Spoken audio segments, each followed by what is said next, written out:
Hello everyone, welcome back to my cooking channel cook with রিমিস kitchen. আজ একদম restaurant স্টাইলের একটা এমন ব্রেকফাস্ট রেসিপি নিয়ে এসেছি, হেলদি এবং মুখরোচক অ্যামেজিং একটা দেখে বুঝতে পারছেন মোগলাই রেসিপি নিয়ে এসেছি। ঘরে একদম সিম্পলভাবে কীভাবে মোগলাই রেসিপি বানাতে পারেন সেই টিপস অ্যান্ড ট্রিক্স নিয়ে হাজির হয়েছি। টিফিনের জন্য বেস্ট এবং ঘরে সকালে ব্রেকফাস্ট কিংবা সন্ধ্যের জলখাবার, ইভিনিংয়ের স্ন্যাক্স হিসাবেও এটা ব্যবহার করা যেতে পারে। অ্যামেজিং একটা রেসিপি শেয়ার করতে চলেছি, চলুন দেখবেন এই রেসিপি আমি কিভাবে বানাচ্ছি। একদমই উপরটা ক্রিসপি, ভিতরটা নরম আর ডিমে ভরা অ্যামেজিং একটা রেসিপি। আমি এখানে শুধুমাত্র ডিম দিয়ে বানিয়েছি, আপনারা চাইলে এখানে আলু কিংবা চিকেনও ব্যবহার করতে পারেন। তো চলুন দেখে নিই এই অ্যামেজিং ব্রেকফাস্ট রেসিপি আমি কিভাবে বানাচ্ছি। আমার চ্যানেলে নতুন ভিউয়ার্স হলে এক্ষুনি একটা লাইক করে দিন, কমেন্ট করে জানাতে ভুলবেন না কেমন হলো। অবশ্যই সাবস্ক্রাইব করবেন আর পাশে থাকবেন, আমাকে এনকারেজ করবেন। ভালো ভালো রেসিপি নিয়ে হাজির হব। আমি এখানে এই অ্যামেজিং মোগলাই রেসিপি বানানোর জন্য এখানে আমি একটু ময়দা নিয়ে নিয়েছি, আন্দাজ মতো লবণ দিয়েছি আর সাদা তেল ময়ন হিসেবে দিয়ে নিলাম। নিয়ে একটু মেখে নিচ্ছে।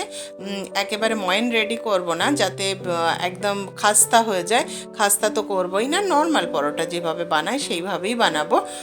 পুরো রেসিপির সাথে থাকবেন, অনেক টিপস অ্যান্ড ট্রিক্স আছে। একদম নর্মাল জল দিয়ে আমি ময়দাটাকে মেখে নিচ্ছি। খুব ইজি এবং কুইক একটা ব্রেকফাস্ট রেসিপি, অথচ ভীষণই মুখরোচক একটা রেসিপি।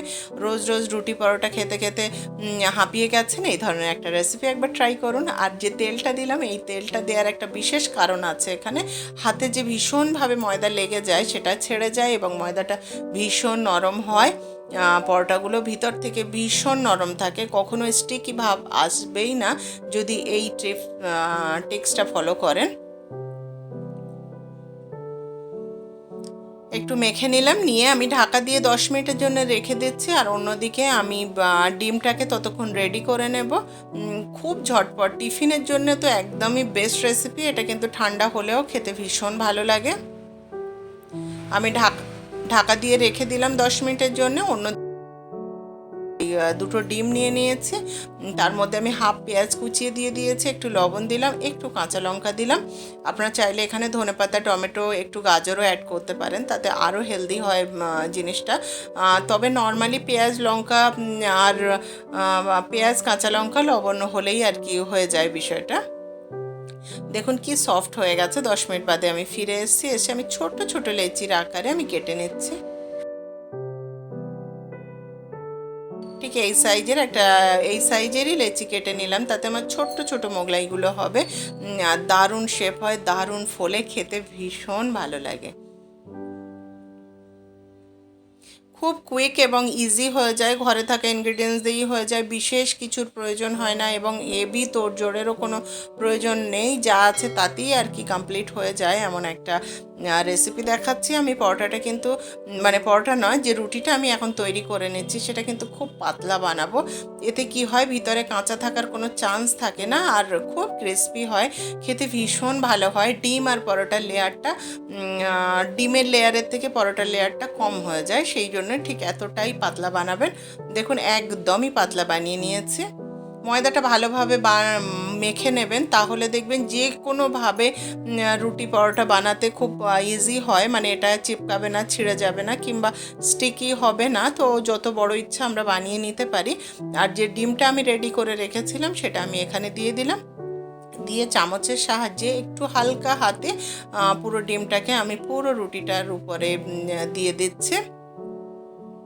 দিয়ে জাস্ট হালকা হাতে একটু ফোল্ড করে দিচ্ছি। ফোল্ডটা খেয়াল করবেন, কিন্তু উপরে আমি ফোল্ড দেব না, জাস্ট কানায় একটু টাচ করে দেব। ছোট্ট ছোট্ট দারুণ মোগলাই হয়। সাথে একটু আলু কষা রেডি রাখবেন যদি সম্ভব হয়, না হলে দরকার নেই। বাচ্চারা তো সসের সাথে ভীষণ এনজয় করবে, আর বড়রা এটার পরেই এক কাপ চা। অ্যামেজিং একটা ব্রেকফাস্ট। আমি এইভাবে মুড়ে নিলাম, অন্যদিকে আমি তাওয়াটা গরম করে নিয়েছি, নিয়ে এইভাবে দিয়ে দিলাম। দিয়ে কানাগুলো যেহেতু তুলেছি একটু হাত দিয়ে চেপে দিলাম, কারণ মিডিলটা ফুলে একটু কাঁচা থাকার সম্ভাবনা থাকে। এটা কিন্তু পুরো লো ফ্লেমে আমি এতক্ষণ পর্যন্ত করলাম রান্নাটা।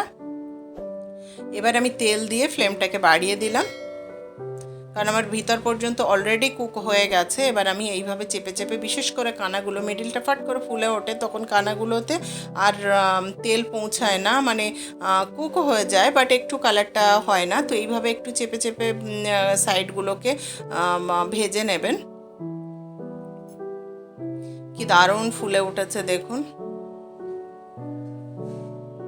দেখতে যতটা কিউট হয়, খেতে ঠিক ততটাই টেস্টি হয়। অবশ্যই বানাবেন। আর আমার চ্যানেলে প্রচুর রেসিপি আছে, গিয়ে দেখবেন। ভালো লাগলে অবশ্যই একটা লাইক কমেন্ট করে আসবেন আর আমাকে এনকারেজ করবেন। তাহলে ভালো ভালো রেসিপি নিয়ে বারবার ফিরে ফিরে আসবো, কথা দিচ্ছি। ভালো থাকবেন, সুস্থ থাকবেন। আপনাদের জন্য রেডি আছে এই ব্রেকফাস্ট রেসিপি।